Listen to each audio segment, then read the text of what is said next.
And I have a lot of good ideas, and they're based on things that are done in a lot of other cities, like my trash pickup program. I want to do away with our current pickup, and I want to have a one-arm truck with a hydraulic arm, and I want to have the men go out and assist seniors and people that can't put their heavy barrels out, which I've heard a lot of complaints about the new recycling barrels. They're too bulky, and seniors can't deal with them, and there's no one to help them. And things like that. Recently, the Gatke building came up, and I'm appalled that it's taken us forever to make a decision on that. I'm a contractor. I could knock that thing down. We've got 45 grand in the account. I bet you I could knock it down, recycle 90% of the material in that building, and have change from the $45,000. We're sitting there looking at 200 grand to 500 grand. That's because these people at the current time do not have any experience in construction. They have to listen to whatever they're told. And this is what it's going to cost. It's between $200 and $500. That's a $300 difference. And I know that I could rent one piece of equipment and one man knock them down and possibly get some inmates out there to clean off the brick, stack it up, and give some of it to local Warsaw residents. Show me your license. You got a Warsaw. You can have brick. Make yourself a driveway or a fireplace, or we can sell it and recycle it. We want a leashless dog park. Well, we have 4.5 acres there. We could possibly fence in an acre and make a dog park out of it. You have 15 seconds. Okay, thanks. So there's a lot of ideas. The other day I went down Smith Street and I looked at the little creek there that goes into where the boat ramp is. And it is a mess. And why haven't we cleaned that up? It's full of tires. It's disgusting. We need to get on these kind of things. So that's just a few of the ideas I have for now. So I'm Michael Allspaw, and thanks for coming. Thank you, Mr. Allspaw. Kyle Babcock, 3 minutes. I don't have any prepared speech or anything tonight, so if you could give me the 30-minute or 30-second stop here on this. Who's Kyle Babcock? I'm Kyle Babcock, grew up here in Warsaw. In the audience is my wife, Jane. Jane and I have been married for 18 years, been together about 20 years. Our child, Hannah's 13 years old, 7th grade, Edgewood Middle School. Lucas up in the audience with his DS. We told him to turn his DS off so it doesn't interrupt any of us, but he's 7 years old, 1st grader at Eisenhower School. Why am I running for mayor? When I moved back 4 years ago, or I moved back 5.5 years ago from Indianapolis, I decided I was going to run for mayor. So 4 years ago, I decided I'm going to run for city council. I'm going to go out, I'm going to give a voice to the people. I knocked on 1,000 doors. I heard what people wanted. I've tried to bend their voice for the last 4 years. I've had a lot of people reach out to me. They've said, Kyle, help us, please help us. I haven't been afraid to stand up and say, I don't agree with that. I've consistently spoken my voice at city council meetings, time and time again. I've learned a lot over the last 3.5 years. City council experience has been an interesting experience. I'm running for mayor because I want to give all those people a voice that haven't had a voice for the longest time. During this campaign, it's been interesting. I've been discouraged to run by a number of people. The whole machine seems to be out there. They've picked one person that they think is going to be the candidate. I stood up, said, I think the people need a voice too. I've been out talking to people. I've been out there listening to people. I don't have all the answers. I'm only as good as the residents. I'm only as good as what your ideas are. There's a lot of people out there with good ideas that haven't had a voice for a long time. I'm trying to give those people a voice. During the last 3.5 years, there's been a number of issues that have come up. I voted no on some very controversial issues. I've sat in city council meetings. I've been told to shut up by fellow city councilmen. I've been told that my voice doesn't matter.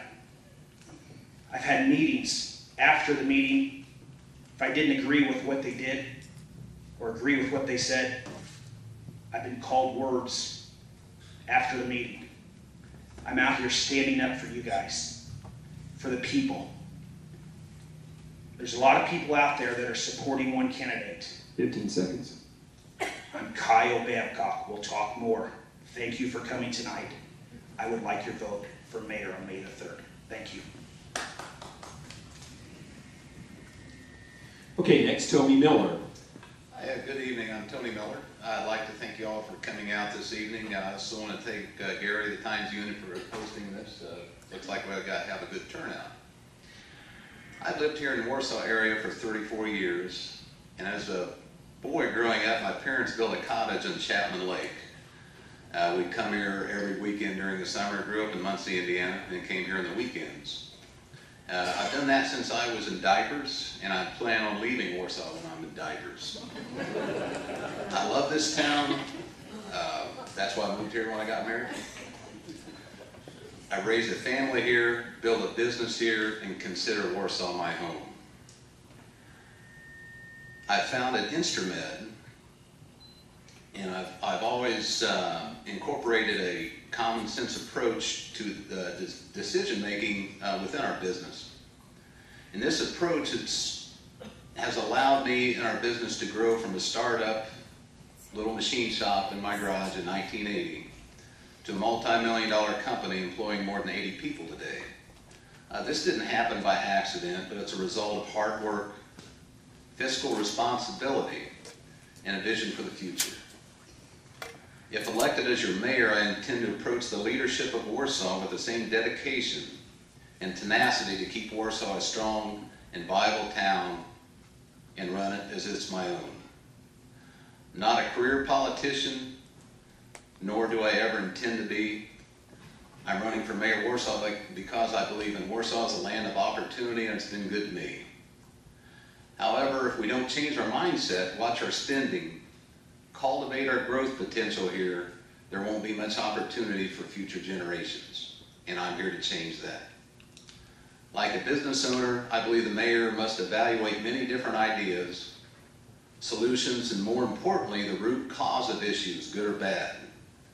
It's the mayor's job to stop the bad ideas before they get past the talking stage, and specifically, important to me, not to let egos or politics get in the way of decision making, only facts. Long-term issues important to me are the growth of the community. The medical device industry is facing extreme pricing concessions. Now more than ever, we must realize this is a global industry. Warsaw may not be the orthopedic capital forever. It's the mayor's responsibility to have the foresight, and there must be a plan and a team to evaluate our strengths and to market them today, not tomorrow. It's essential we plan for the future, short-term and long-term. These plans must include milestones, timelines, constant evaluation. Politics, personality, egos, and failure are not an option. Focus and teamwork are the only keys to our success. Thank you, I'm Tony Miller.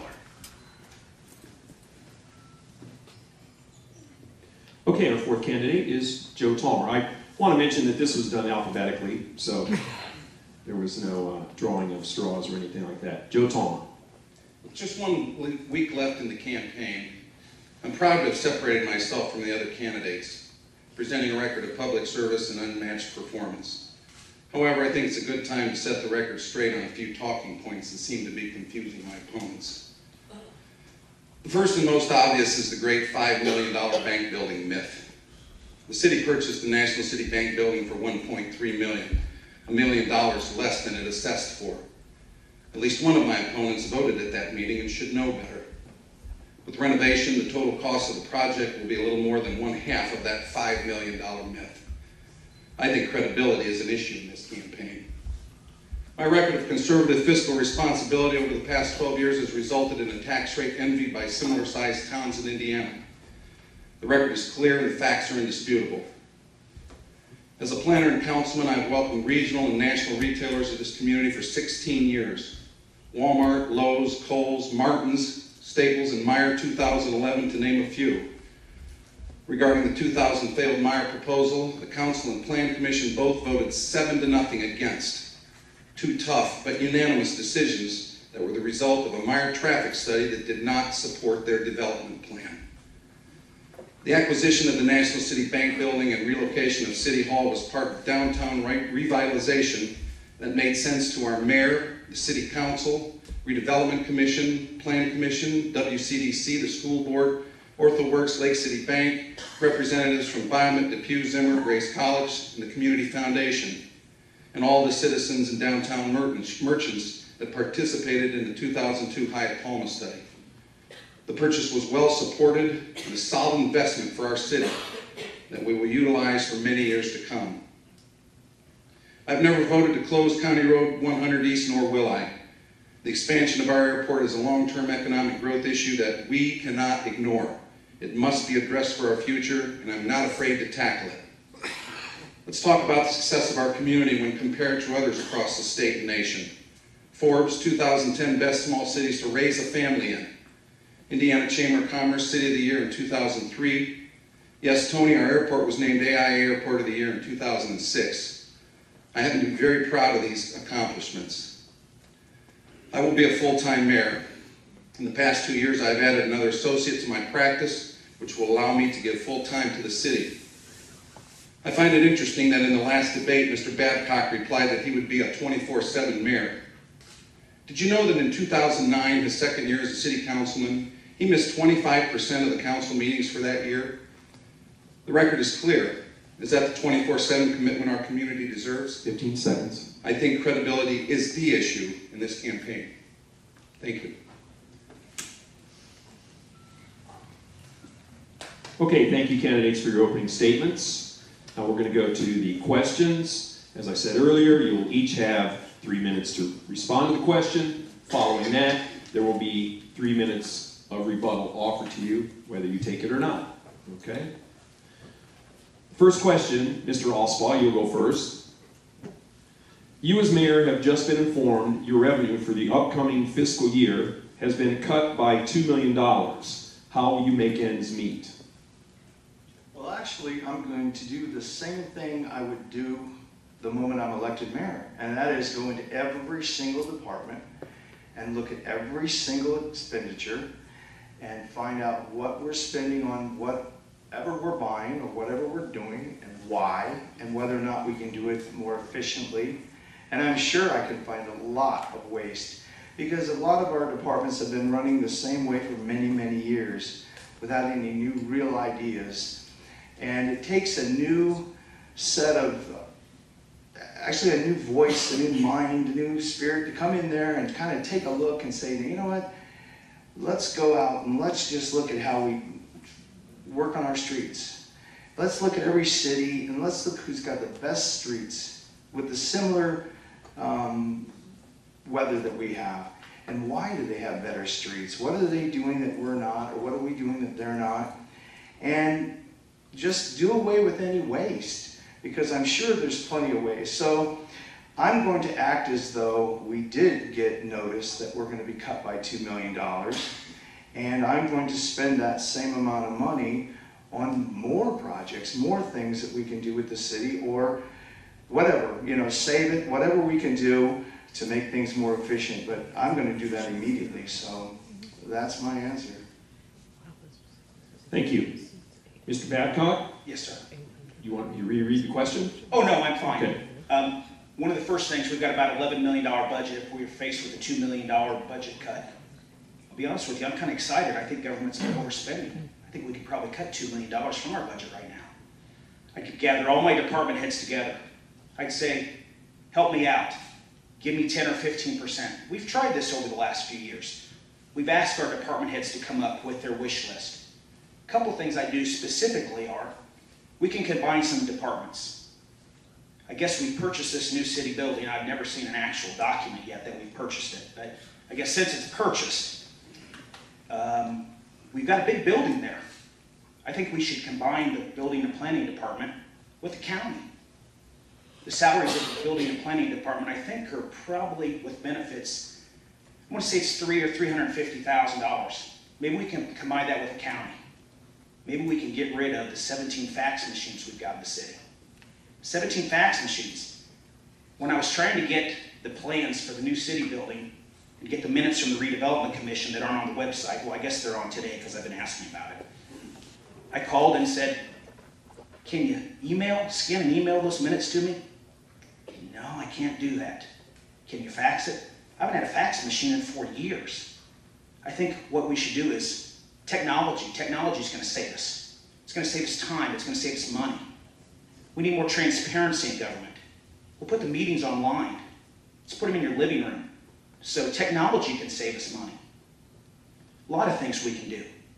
We can combine all our mechanics in the city. If I'm not mistaken, we have a mechanic at the street department, or at least one or possibly two. We've got one at the street department, police department. I believe we have one at the park department, the cemetery. Let's combine those things together. Let's do things like a lot of businesses do. Let's maybe look at partnering with the school. We partner with the school right now buying road salt. Why can't we partner with the school on maintenance of our cars, maybe their cars? It's all your taxpayer money. It may just come in to the school, may come into the city, may come into the county. It's your money. So, no problem cutting $2 million. I think that's an exciting thing. A lot of communities have had to cut. We've been lucky we haven't had to cut that much. But if that ever came up, I look forward to that, work with my city council and say, let's show some leadership and figure out what we need and what we don't need. Thank you. Mr. Miller, you have 3 minutes. Gary, this is the question that you had asked that I found most intriguing. And I took this literally on. I might be a little bit different from the other candidates tonight. To cut $2 million out of the budget, I was under the assumption the city's budget was about $23 million, over $20 million. Hypothetically, to trim $2 million out of that, that's 10%. I went on 12%, or I'm sorry, I went 10% with it.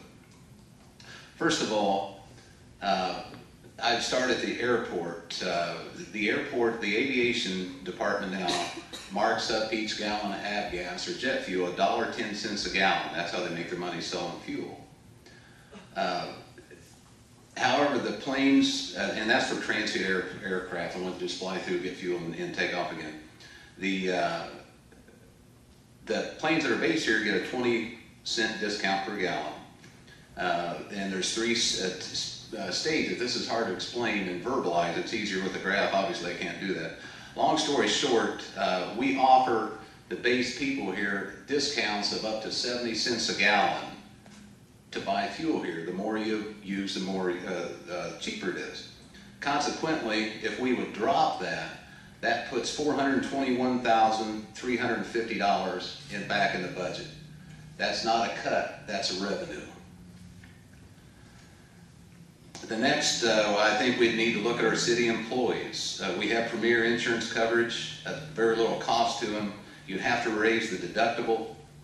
Currently, the city pays about $2.257 million annually for health insurance.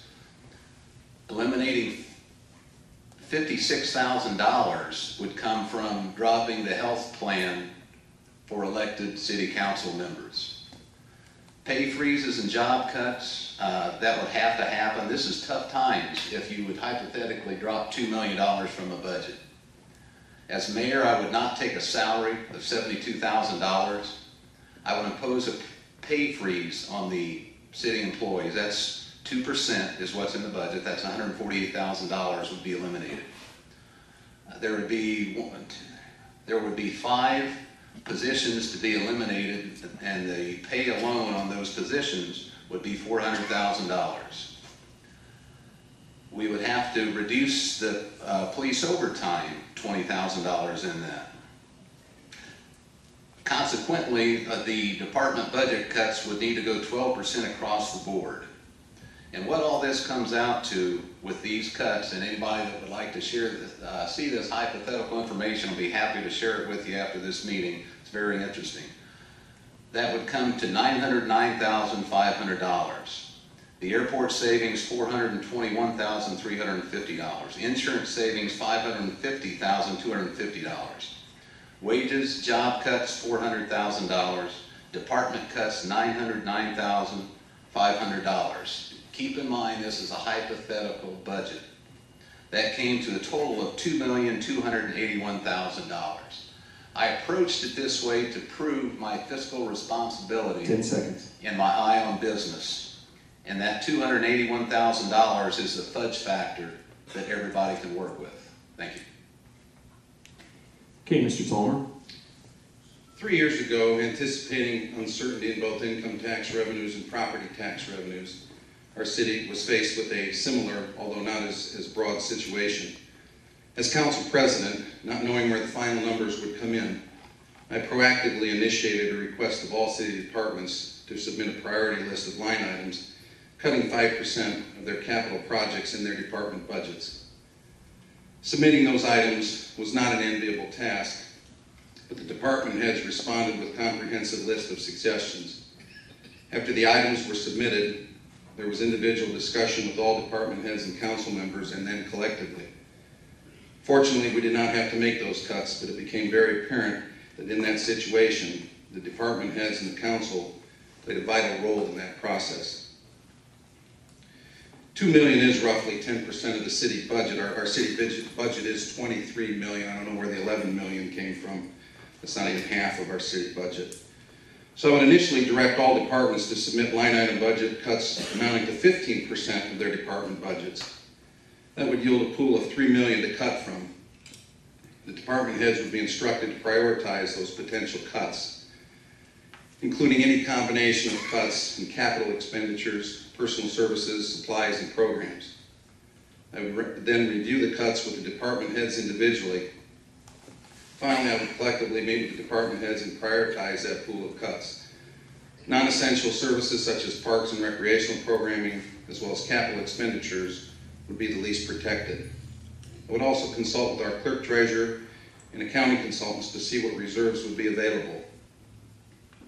After reviewing this information, I would develop the final list with options and present it to our council for their approval.